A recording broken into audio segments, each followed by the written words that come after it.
Darth Sion was a powerful Sith who lived during the old Sith Wars in the Old Republic era. His beginnings and his life before he took on the title of Darth Sion are largely unknown. What is known is that he lived a life of hatred and anger, and rather than continue to suffer in silence, he would use these emotions and pain to forge his strength and become Darth Sion, the Lord of Pain.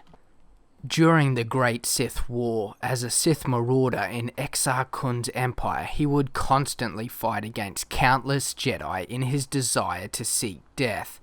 However, he was unable to find death, and would cut down many Jedi in his pursuit.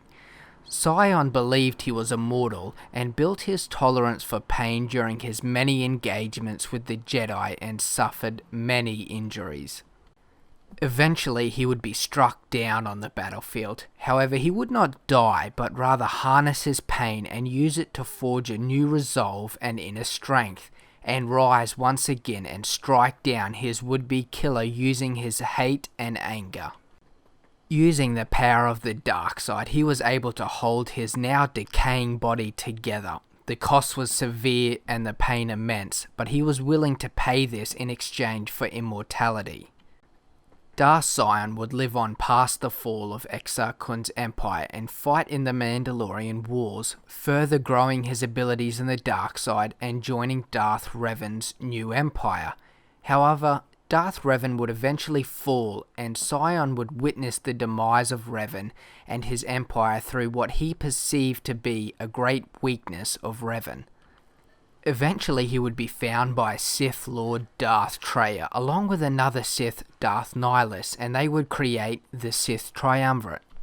He would learn much from Traya, and together they would accomplish great feats, but like many Sith before him and his fellow Sith Darth Nihilus would turn on their master, who he would beat mercilessly before casting her out.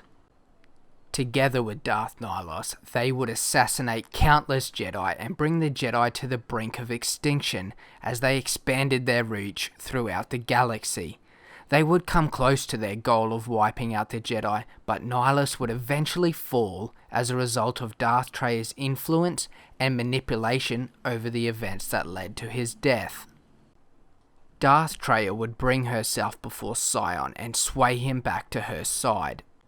Soon after, Sion would finally meet his end. At the hands of Jedi Master Surik, she was able to strike Sion down 4 times in battle, and in this moment Sion was finally able to let go and be at peace with himself and the galaxy, and allowed himself to succumb to death. Thank you for listening, and if you enjoyed, hit that subscribe button for more Star Wars content every Monday, Wednesday and Friday here at Star Wars Community.